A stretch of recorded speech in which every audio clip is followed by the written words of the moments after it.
Hello everyone, welcome to Tech Smooth. अगर आप एक एम्प्लॉई हैं और आपकी सैलरी का एक पार्ट आपके पीएफ अकाउंट में ट्रांसफर होता है तो आपके लिए ये वीडियो बहुत ही ज़्यादा इंपॉर्टेंट है।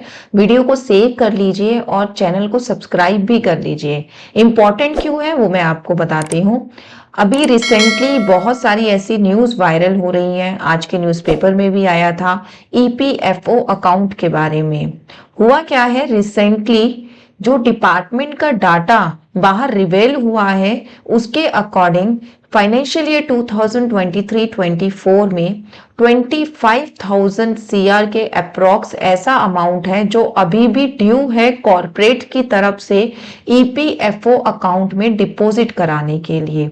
देखिए, ये बहुत ही ज़्यादा ह्यूज अमाउंट है, जिससे क्रक्स ऑफ द स्टोरी जो निकल के आ रही है वो ये है कि कंपनीज एम्प्लॉइज का पीएफ अमाउंट तो डिडक्ट कर रही है बट उसको डिपॉजिट नहीं करा रही है टाइमली ईपीएफओ अकाउंट में, जिसकी वजह से अगर हम फाइनेंशियल ईयर 2023-24 के डाटा को स्टडी करेंगे या फिर जो भी हमारी रिपोर्ट्स में अभी डाटा बाहर आया है तो ये आपका जो अमाउंट है वो अप्रोक्सीमेटली 25,000 सीआर के अप्रॉक्स है।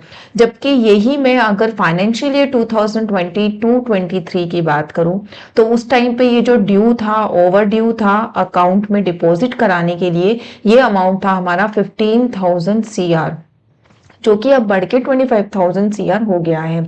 जबकि अगर मैं वैसे रिपोर्ट्स की बात करूं तो फाइनेंशियल ईयर 2023-24 में जो लोगों का पीएफ कंट्रीब्यूशन है वो पहले के कंपैरेटिव, पहले पिछले सालों के कंपैरेटिव कम भी रहा। उसके पीछे बहुत सारे रीजन थे। एक तो जो बजट में टाइम टू टाइम चेंजेस आ रहे थे कि आपको जो है 2.5 लाख से ऊपर का इंटरेस्ट आपका टैक्सेबल हो जाएगा, या फिर पूरे साल में आप जो है ईयरली आप 1.5 लाख से ऊपर का बेनिफिट नहीं ले पाएंगे, या फिर ये न्यू टैक्स रेजिम आने के बाद क्योंकि अब पीएफ वालों को कोई बेनिफिट नहीं मिल रहा था तो कुछ लोगों ने ये स्कीम को ऑप्ट आउट भी कर दिया। तो वैसे देखा जाए तो कंट्रीब्यूशन कम हुआ है 2023-24 में। बट अगर मैं डिफॉल्टर्स की बात करूं तो डिफॉल्टर का डाटा निकल गया है 25,000 सीआर। इसका मतलब ये हुआ कि बहुत सारी ऐसी ऑर्गेनाइजेशंस हैं जिन्होंने पीएफ अपना एम्प्लॉयज का डिडक्ट किया है बट उसको डिपॉजिट नहीं कराया है।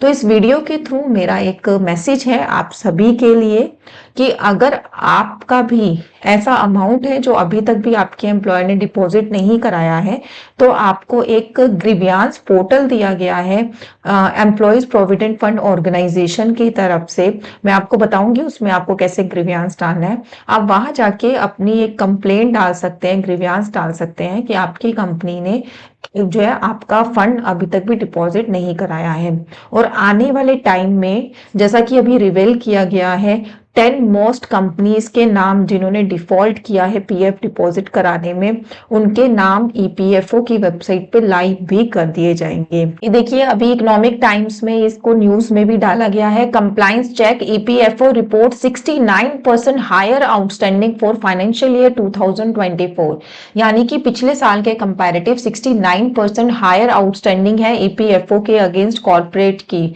अगर मैं इस डाटा को एग्जैक्ट फिगर में आपको बताऊं तो आपकी जो मार्च 24 तक की रिकवरी है वो 25,821 करोड़ से पेंडिंग चल रही है। जबकि यही डाटा आपका जो है अगर हम पिछले साल से कंपेयर करें तो उस टाइम पे था 15,254 करोड़ रुपए।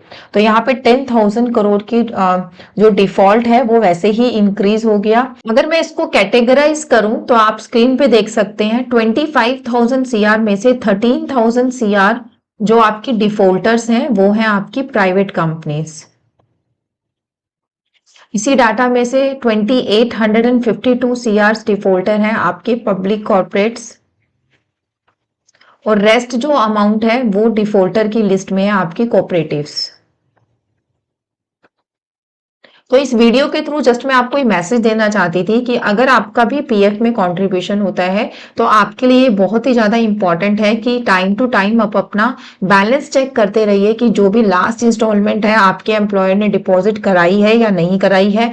बैलेंस चेक करने के बहुत सारे तरीके हैं, आप टेक्स्ट मैसेज के थ्रू भी चेक कर सकते हैं, आप ऑनलाइन ईपीएफओ की वेबसाइट पे जाकर भी चेक कर सकते हैं, प्लस एक उमंग ऐप है आपका, उसके थ्रू भी आप अपना बैलेंस चेक कर सकते हैं। ऑनलाइन आप कैसे चेक कर सकते हैं, एक बार मैं आपको एक हिंट दे देती हूँ। आपको क्या करना है, ईपीएफओ की वेबसाइट पे जाना है, यहाँ पे सर्विसेज में जाना है। सर्विसेज में फॉर एम्प्लॉय सर्विसेज पे जब आप जाएंगे तो यहाँ पे मेंबर पासबुक करके एक लिंक है, वहां पे आपको क्लिक करना है। यहाँ पे आपको अपना यूएएन नंबर यानी कि यूनिवर्सल अकाउंट नंबर आपको अपना यहाँ पे डालना है। फिर उसके बाद आपको अपना पासवर्ड डालना है, कैप्चा डालना है, साइन इन करना है। आपके पास एक ओटीपी आएगा, आपको ओटीपी डाल देना है। फिर उसके बाद वेबसाइट पे आपका जो है जो भी आपका पासबुक है वो ओपन हो जाएगा। वहां से आपको क्लियर बाइफिकेशन भी मिलेगा कि कितना आपका कॉन्ट्रीब्यूशन है, कितना आपके एम्प्लॉयर का कॉन्ट्रीब्यूशन है, टोटल डिपॉजिट आपका कितना हो चुका है अभी तक। अगर आपने एम्प्लॉयर को चेंज किया है तो उस एम्प्लॉयर की कैटेगरीज भी वहां पे पता लग जाएगी कि किस एम्प्लॉयर ने कितना कंट्रीब्यूट किया है अभी तक। तो आप पूरी रिपोर्ट अपनी ईपीएफओ पासबुक से ले सकते हैं। और अगर आपको लग रहा है कि आपका जो अमाउंट है वो आपके एम्प्लॉयर ने डिपॉजिट नहीं कराया है तो उसके लिए आप ग्रीवियांस डाल सकते हैं। ईपीएफओ ने ग्रीवियांस का पोर्टल दिया है, वो भी मैं आपको बता देती हूँ कौन सा है। वो है आपका EPFIGMS।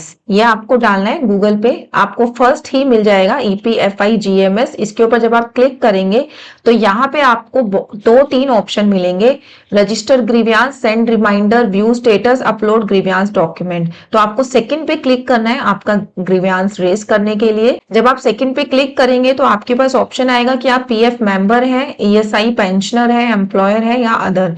आपको पीएफ मेंबर पे क्लिक करना है। देन आपको बोलेंगे कि आपके पास क्या क्लेम आईडी है। अगर आपके पास हो तो आप यस कर देना, अदरवाइज आप नो पे भी जा सकते हैं। नो पे जाने के बाद आपको अपना यूएएन नंबर डालना है, अपना सिक्योरिटी कोड डालना है, देन गेट डिटेल्स पे क्लिक करना है। फिर उसके बाद कुछ जनरल इन्फॉर्मेशन आपके सामने आएगी, आपका नाम, आपका एड्रेस, जो इन्फॉर्मेशन मिसिंग है आप वो वहां पे डाल सकते हैं। फिर उसके बाद आपसे ये पूछेगा कि आपकी कंप्लेंट किस चीज के रिगार्डिंग है, तो आपको अपनी कंप्लेंट डालनी है। ओटीपी आएगा आपके पास और इस तरीके से आपका एक ग्रीवेंस जो है इसके अंदर डल जाएगा। तो अगर नहीं जमा हो रहा है आपका पीएफ का अमाउंट तो इस तरीके से आप ग्रीवेंस रेज कर दीजिए।